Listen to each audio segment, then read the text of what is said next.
அனைவருக்கும் வணக்கம். நம்ம இந்த காணொளியில் பார்க்க போகிறது சித்திரை மாதத்தோட பலன்கள். ஏப்ரல் 14 முதல் மே 14 வரை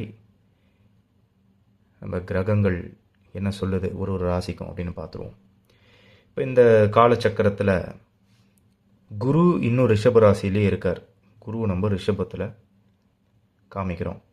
மே 15 முதல் 20 தேதியில் தான் குரு பயிற்சி நடக்க போகுது. ரிஷபத்திலேருந்து மிதுனத்துக்கு அவர் போக போகிறாரு. இப்போது ரிஷபத்தில் தான் இருக்கார்.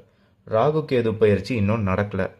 கேது கன்னி ராசிலையும் ராகு மீனத்துலேயும் இன்னும் இருக்காங்க.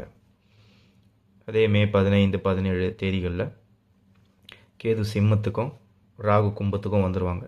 இப்போதைக்கு கடைசி ஒரு மாதம் சித்திரை மாதத்தில் ராகு கேது இன்னும் மீனம் கன்னியிலேயே இருக்காங்க. சனீஸ்வர பகவான் கும்பத்திலிருந்து மீனத்துக்கு பயிற்சி ஆயிட்டார். சனி பயிற்சியை பற்றி நம்ம நிறைய பார்த்துட்டோம். சனி பயிற்சி ஒரு ராசிக்கும் என்ன சொல்லுதுன்றதும் நான் தனியாக காணொளி போட்டிருக்கேன். குரு ராகு கேது பயிற்சி வரவிருக்கும் குரு ராகு கேது பயிற்சியோடு சேர்த்து நடந்த சனி பயிற்சி என்ன செய்யும்னு தனியாக காணொளி இருக்குது. ஒரு ராசிக்கும் சேனலில் இருக்கிற வீடியோஸ் பாருங்கள். சனி பயிற்சி ஆயிடுச்சு. கும்பத்தை விட்டு மீனத்துக்கு போயாச்சு. சித்திரை மாதம் அடுத்த ஒரு மாதம் சனி இங்கே தான் இருக்கிறார்.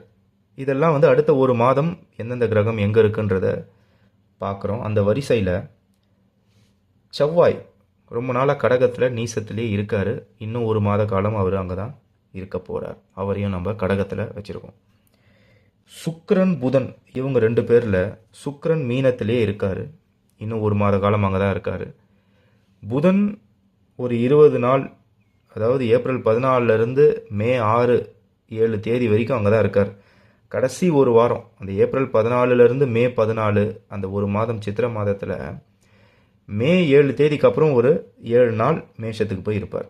அது வரைக்கும் அவர் மீனத்திலே இருக்கார். பெரும்பாலான நேரம் மீனத்தில் இருக்கிறதுனால நம்ம மீனத்திலே வச்சு பலன் புரிஞ்சிக்க பார்ப்போம். அதில் பெரிய டிஃப்ரென்ஸ் உங்களுக்கு இருக்காது. இப்போ முக்கியமான விஷயம் சந்திரன் சூரியன். சந்திரன் 2.5 நாளைக்கு ஒரு தடவை ஒரு ராசியாக மாற போகிறார் இல்லையா? மேஷ ராசியிலேருந்து ஆரம்பித்தோன்னா 2 நாள் கழித்து ரிஷபம், அடுத்த 2 நாள் கழித்து மிதுனம், கடகம், சிம்மம்னு 2 நாட்கள் ஒரு சுத்து வரத்துக்கு ஒரு ராசிக்கும் 2 நாட்கள் அவர் செலவழிக்க போகிறார். நம்ம நாள் கணக்கில் நம்ம பலன்கள் பார்த்துட்டு இருந்தோம்னா அது பெரும்பாலான நேரத்தில் உங்களுக்கு உதவாது, தேவையும் படாது. இப்போது ஒரு உதாரணத்துக்கு ரிஷப ராசிக்கு பார்க்குறோம். சந்திரன் ரிஷபத்துலேருந்து அஷ்டமத்தில் தனுசில் அவர் சஞ்சரிக்கிற நாள் தான் சந்திராஷ்டமம்னு சொல்கிறோம். அந்த 2 நாள் நீங்கள் கொஞ்சம் ஜாக்கிரதையாக இருக்கணுன்றது உண்மைதான். ஆனால் அந்த 2 நாள் சந்திர நாளில் மட்டும்தான் அந்த பலன் இருக்குமே தவிர இந்த கிரகங்கள்னால அந்த பலன்கள் புதுசாக உருவாகுதானா கிடையாது. இந்த பலன்கள் அப்படியே தான் இருக்க போகுது. இந்த மாதம் ஃபுல்லாக ஒரு மாத காலத்துக்கு 2 நாட்கள் சந்திரன் மாற மாற மாற நல்ல பலன் கெட்ட பலன் சந்திரனால் மட்டும் மேலே கீழே ஏறி இறங்கும். அதனால் நம்ம இதை நாள் கணக்கில் பார்க்க வேண்டான்ற காரணத்துக்காக சந்திரன் நம்ம உள்ளே கொண்டு வரல. ரொம்ப முக்கியமானது சூரியன். இப்போ என்ன மாதத்தை பற்றி பார்க்குறோம்? சித்திரை மாதத்தை பற்றி பார்க்குறோம். சித்திரை மாதம் சூரியன் ஏப்ரல் 14 நம்ம வருஷ பிறப்பு, தமிழ் வருட பிறப்பு நம்ம கொண்டாடுறதுக்கு காரணமே சூரியன் சித்திரை மாதம் மீனத்திலிருந்து மேஷத்துக்கு மாறி அமர்றாரு. இந்த மேஷ வீட்டில் தான் சூரியன் உச்சம் பெறுறாரு. இதுதான் நம்மளுடைய முதல் மாதம்.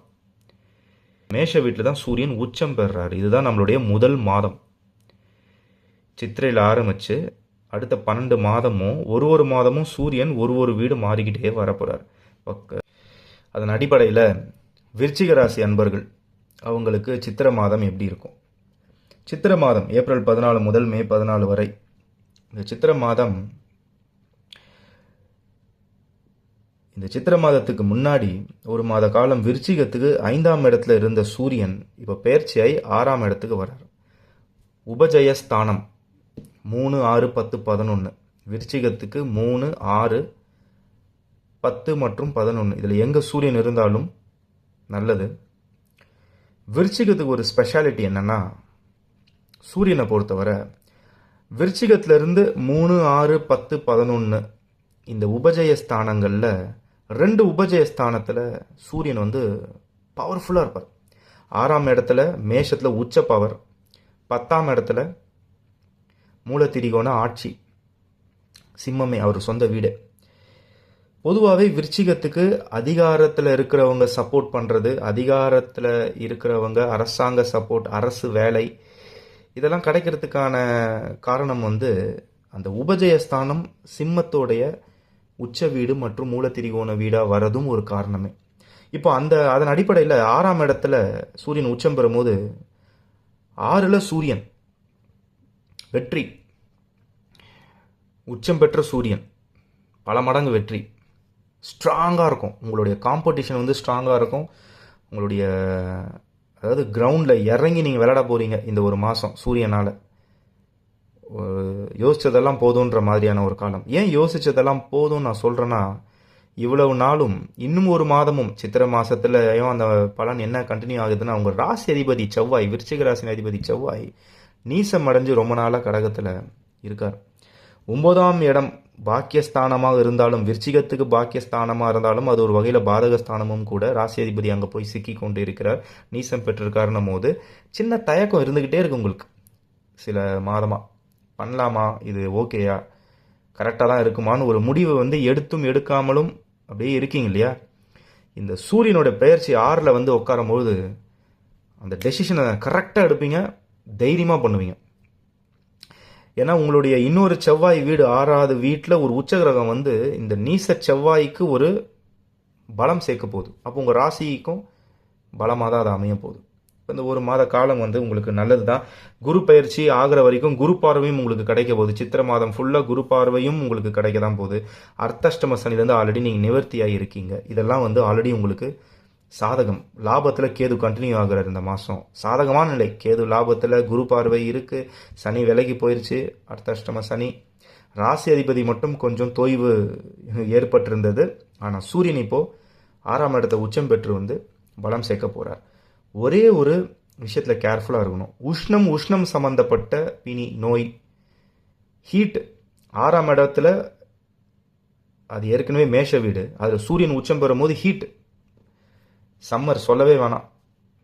சித்திரை மாதம் டீஹைட்ரேஷன், ஹீட் சம்மந்தப்பட்ட பிரச்சனைகள், ஹெல்த் இஷ்யூஸ் இல்லாமல் மட்டும் நீங்கள் பார்த்துக்கிட்டிங்கன்னா எதிரிகளை வீழ்த்துறது, கடன்லேருந்து வெளியே வர்றது, இவ்வளோ நாள் இருந்த தயக்கம் மாறுறது, துணிச்சலாக செயல்படுறது, இதெல்லாம் உங்களுக்கு சாதகமாக இருக்குது. எல்லாமே சாதகமாக இருக்குது. அப்படியே உங்களுக்கு நடக்க வேண்டியது நடக்கும்.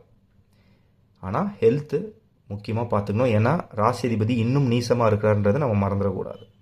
சூரியன் 6ஆம் இடத்துல பலம் சேர்க்குறன்ற பேரில் அதிக பலம் சேர்த்து நோயின் வீரியத்தையும் அதிகப்படுத்திடக்கூடாது. உஷ்ணம் சம்மந்தப்பட்ட விஷயங்களில் கொஞ்சம் ஜாக்கிரதையாக இருக்கணும். மற்றபடி 5ல் 4 கிரகம் சேர்ந்து இருக்குது. 5ஆம் இடம் விருச்சிகத்துக்கு. புது முயற்சிகள், குழந்தைகளுக்கான விஷயத்தை நீங்கள் முன்னெடுத்து செய்கிறது, என்டர்டெயின்மெண்ட், ஷேர் மார்க்கெட்டு, புதுசாக படிக்கிறது, ஸ்போர்ட்ஸ் பார்க்குறது, சுக்கிரன் உச்சம் பெறதுனால ஸ்போர்ட்ஸ் சம்மந்தப்பட்ட விஷயங்கள் பண்ணுறதுன்னு நம்ம சொல்லிக்கிட்டே போகலாம். இதெல்லாம் பொது பலனாக இருந்தாலும் இந்த மாதத்தை பொறுத்த வரைக்கும் சித்திரை மாதம் சூரியனுடைய அடிப்படையிலே நம்ம பலன் சொல்லியிருக்கோம். வாழ்த்துக்கள்.